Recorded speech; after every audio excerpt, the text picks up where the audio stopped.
As you get into higher level play in 5th edition, the number of monsters, spells, and other abilities that can stun, incapacitate, or otherwise make your players miss their turn skyrocket. While these abilities are extremely potent and can make for difficult encounters, they do come at a fairly steep cost. Your players' fun. Hey everybody, and welcome to Arcran's Arcanum. I'm Arcran, and today I'm here to talk about one of my biggest pet peeves in 5th edition: the amount of action denial present in the system, specifically against players. A hostile NPC becoming stunned or incapacitated isn't a big issue. A well-designed encounter is unlikely to fall apart from a single creature being stunned, and as the DM, you have enough to juggle so that a single NPC being forced to skip their turn isn't really going to impact your ability to participate in the combat. Players, on the other hand, only get a single chance to act every single round, and if they're incapacitated and have to skip their turn, that might mean they're sitting out of an encounter with nothing to really do for a half hour or more. Early in a campaign, this doesn't happen too often. Not many creatures have access to these abilities, and even if they do, the DC is low enough that a character that is not proficient in that saving throw can still luck into passing it. However, as levels increase, more and more creatures have access to abilities that can incapacitate, and saving throws increase at a rate that's usually not quite even with how player saving throws increase. In general, players are only going to be proficient in 2 or 3 saving throws, and the rest of their saving throws aren't really going to increase over time. In most cases, a fighter's intelligence saving throw is going to be the same at level 1 as it is at level 20, which is a bit of a problem when the saving throw DC continuously increases over time. As a quick example, let's look at the Mind Flayer from the Monster Manual. They have an ability called Mind Blast, which in a 60-foot cone requires a DC 15 intelligence saving throw, otherwise that creature takes some damage, but more importantly is stunned for the next minute. While DC 15 isn't that high, an intelligence saving throw is fairly rare, and your typical 10 or 12 intelligence character without proficiency in the saving throw is likely to spend 1 or 2 turns stunned. I've found that combats typically only go for 4 or 5 rounds, so being stunned for even 1 or 2 of those is a considerable chunk of the combat where that player doesn't really have anything to do and doesn't get to play the game. Not only is this boring for the impacted player, but it can also easily spiral into a total party kill. If in the first round there's a few unlucky rolls, the party could be forced to face an encounter meant for the entire party at half strength or less, depending on how bad their luck is. On top of that, besides Lesser Restoration removing Paralyzed, there's not a lot of great tools that players have at their disposal to counteract these effects other than simply rolling well on their saving throws and being proficient in everything. As an example of how this gets worse as players get higher in levels, let's look at the Elder Brain, which is essentially the more powerful version of a Mind Flayer. They also have the Mind Blast ability, but rather than a DC 15, it is now a DC 18 effect, and it is all creatures of their choice within 60 feet rather than simply a 60-foot cone. With the exception of characters that are proficient in intelligence saving throws, most characters are going to have the exact same intelligence save when they're fighting a Mind Flayer and when they're fighting an Elder Brain, just with a much lower chance of success against the latter. With our problem established, namely that Incapacitated is extremely punishing both mechanically and to our players' fun,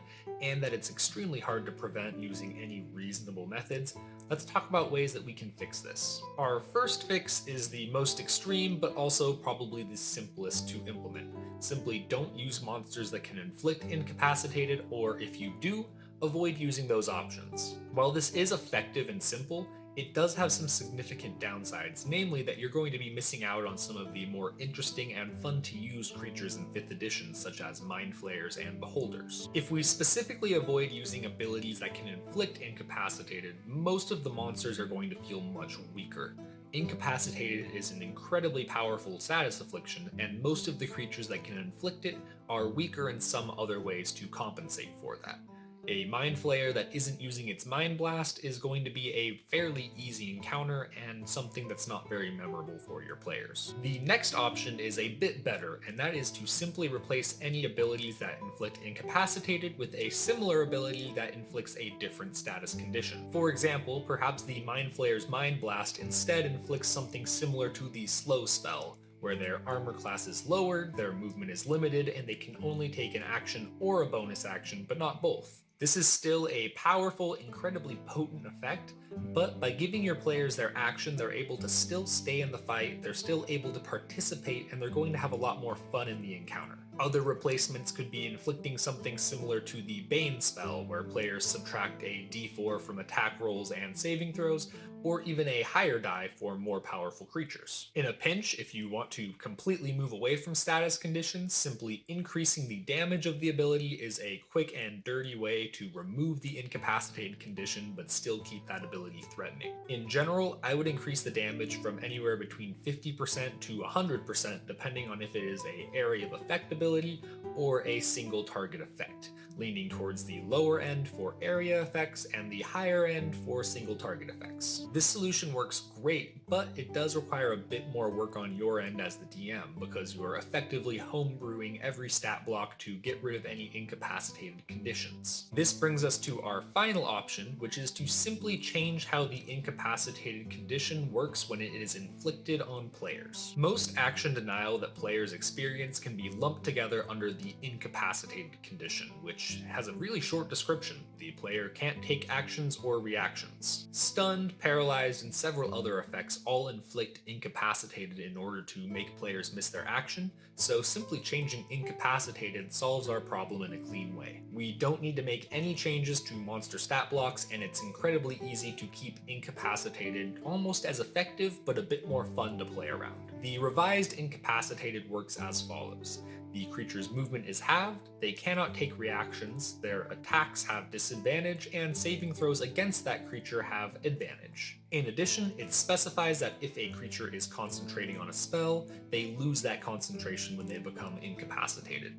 This was already a rule, it's just buried in the concentration rules rather than the status effect rules, so we're putting it here to make things a little bit cleaner and a bit quicker to reference. This revised incapacitated, coupled with the effects of stunned or paralyzed, is an incredibly potent status affliction.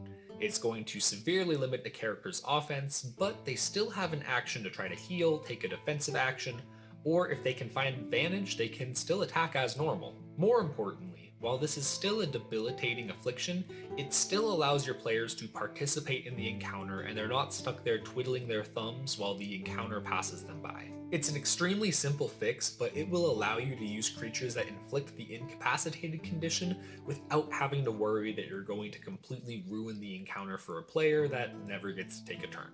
This change does require a small tweak to unconscious because unconscious used to inflict incapacitated, and now players would still be able to act while unconscious.